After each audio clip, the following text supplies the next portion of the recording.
सास नहीं माँ। हर समय सास और बहू का रिश्ता खराब नहीं होता। किसी किसी समय ऐसा भी होता है कि एक अच्छी सास बेटे से ज़्यादा अपनी बहू का ख्याल रखती हो। माँ, मैं घर छोड़कर जा रही हूँ, मैं इस घर में किसी भी हाल में नहीं रह सकती। ये फैसला राधा की बहू लीना का था। कारण उसका और उसके पति के बीच बिल्कुल ना बनना।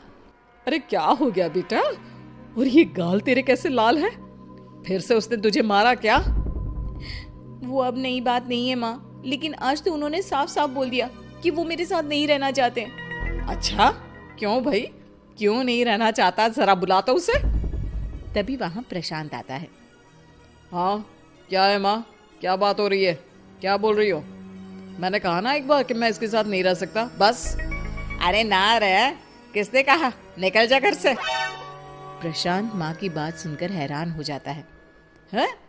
कैसी बात कर रही है माँ? मैं कहाँ जाऊंगा? वैसे भी हम यहीं रहेंगे, जाएगी तो ये है।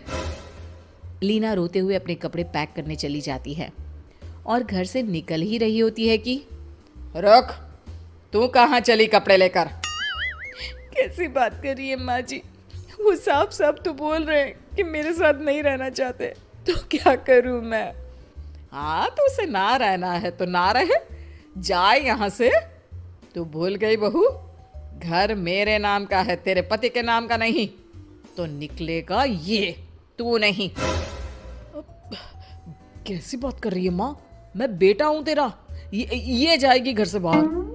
ना ना बेटा, तूने मेरे लिए किया ही क्या है?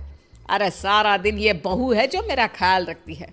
ये कमाती है और सारा खाना भी बनाती है, एक एक पैसा घर पर देती है। अरे मेरी कौन सी दवा है कौन सी नहीं, ये भी इसी को पता है। तुझे पता है क्या? तेरी दवा? तुझे क्या हो गया माँ? सही तो है तू? नहीं, माँ को बीपी और शुगर की प्रॉब्लम है। मैं आपको व्हाट्सएप कर देती हूँ, जो जो दवाई माँ लेती है बता देती हूँ। हाँ ठीक है, माँ की दवा रखने वाली, जा निकल घर से। सास को बेटे पर गुस्सा आ रहा था। अरे क्यों बोल रहा है बार बार चली जा चली जा? मैं इसे कहीं नहीं जाने दूंगी, यही तो मेरे लिए बुढ़ापे का सहारा है। बेटे को माँ पर गुस्सा आता है। वो घर छोड़कर जाने लगता है कि उसकी बीवी उसे रोक लेती है। देखिए, मेरे कारण आप अपना घर ना छोड़ें, मैं दूसरे कमरे में शिफ्ट हो जाती हूँ। सोचिएगा कि मैं इस घर में हूँ ही नहीं। वैसे भी माँ का ख्याल रखने के लिए आपको किसी न किसी को तो रखना पड़ेगा ना। लड़का मान जाता है और बीवी के साथ रहने को हामी भर देता है। अब क्या, जब वो सुबह सोकर उठता, उसकी बीवी उसके लिए चाय बनाकर रख देती, ऑफिस के लिए टिफिन और कपड़े साफ कर कर अलमारी में रखना। अरे क्यों काम करती है उसके? वो तो तुझसे बात भी नहीं करता। ना करे माँ जी, मैं ये मानती हूँ कि जो मेरा कर्तव्य है वो मुझे पूरा करना है, फिर चाहे जो हो जाए। माँ जी, आप उन्हें कभी मत बताना कि ये काम मैं करती हूँ। बहू अपने कर्तव्य अच्छे से पूरे करती और सास पति का ख्याल भी रखती। वो घर का काम और साथ ही दफ्तर का काम भी पूरा करती। लेकिन फिर एक दिन, तू पति के सामने आती क्यों नहीं? उसे तो तेरी परवाह है नहीं, उसका सारा काम पूरा हो जाता है और आराम से खाता पीता रहता है। फिर तू क्यों परेशान होती रहती है? बहू कुछ नहीं कहती, वहां से चली जाती है। माँ, तू ना ये रोज मेरे लिए चाय और खाना मत बनाया कर, वैसे भी तू थक जाती होगी। अब मैं दूसरी शादी कर रहा हूँ, अब तुझे ज्यादा परेशान होने की जरूरत नहीं है। माँ को बेटी की बात बिल्कुल अच्छी नहीं लगती। वो उसे शादी के लिए मना कर देती है। अरे तेरी बीवी जिंदा है, ना ही तेरा तलाक हुआ है, वो तेरे साथ रहती है, फिर तुझे क्या जरूरत है दूसरी शादी करने की? माँ, वो मुझे पसंद नहीं है, मैं उसके साथ नहीं रह सकता।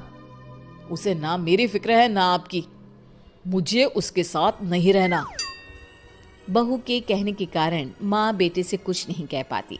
वो शांति रहती है, लेकिन फिर भी वो बेटे और बहू के बीच के झगड़े को समझने की कोशिश करती है। अच्छा बेटा ठीक है, ना रहे उसके साथ, लेकिन ये तो बता कि बहू में कमी क्या है जो तू उसे छोड़ रहा है? देख माँ, इतने दिन से वो मेरे साथ नहीं है, लेकिन मुझे उसकी कोई कमी फील नहीं हो रही। दूसरी बात, मुझे उसकी शक्ल देखना भी पसंद नहीं है। देखा है कैसे रहती है वो? अब सास को माजरा समझ में आ जाता है कि जरूर बेटे को दूसरी लड़कियां पसंद आ रही होंगी, तभी वो ऐसा कर रहा है।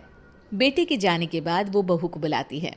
बहू जो काम करके अभी किचन से निकली होती है, उसके सारे बाल बिखरे होते हैं, पास से मसाले की बू आ रही होती है और उसकी शक्ल से चमक भी चली गई होती है, कपड़े भी अस्त व्यस्त।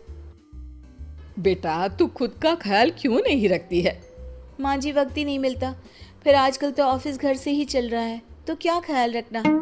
ऐसा नहीं है बेटा, ऑफिस घर से चल रहा है तो खुद का ख्याल ना रखा जाए। अरे देख, दूसरी लड़कियों को कितनी स्मार्ट होकर रहती है। पर माँ जी, अब क्या जरूरत है, घर चल रहा है ना ठीक से, और क्या चाहिए। वैसे तो देखा जाए तो कोई जरूरत नहीं, लेकिन खुद के लिए जरूरत है। अरे खुद को 1 घंटा देना जरूरी है, क्योंकि निरोगी शरीर के लिए खुद का ध्यान रखना कोई फैशन नहीं है, जरूरत है। बहू को समझ में नहीं आता कि सास क्यों उसे ये सब समझा रही है, लेकिन बहू के काम के बीच में उसे उसके लिए कैसे समय निकलवाना है ये समझाने के लिए सास उसे अपने साथ ले जाती है। बहू, आज से हम दोनों योगा करेंगे, जिम जाएंगे और हाँ, हेल्दी डाइट भी फॉलो करेंगे, साथ ही पार्लर भी चलेंगे। सास बहू दोनों मिलकर खुद को वक्त देना शुरू कर देती हैं और फिर कुछ ही महीनों में। क्या बात है बहू, तू तो पहचान में ही नहीं आ रही है, कैसे? सब आपकी मेहरबानी है माँ जी, सच्ची मैंने खुद को बहुत इग्नोर कर दिया था, लेकिन अब लग रहा है कि मैं गलत थी माँ जी। सास और बहू बात कर ही रहे होते हैं कि सामने से पति आ जाता है। वो बीवी को देखता ही रह जाता है। हाँ, तो तू क्या कह रहा था कि तू दूसरी शादी करेगा? मैंने बहू से बात कर ली है।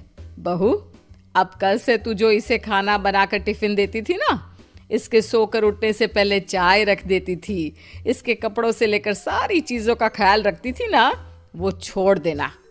कल से कोई और ला रहा है ये। बेटा समझ नहीं पाता कि उसकी बीवी इतनी प्यारी कैसे हो गई। अब बहू को क्या देख रहा है? तलाक के पेपर मैंने बनवा लिए हैं और हाँ, ऊपर का पोर्शन भी खाली करवा लिया है। किराया देकर रहना शुरू कर देना अपनी नई बीवी के साथ।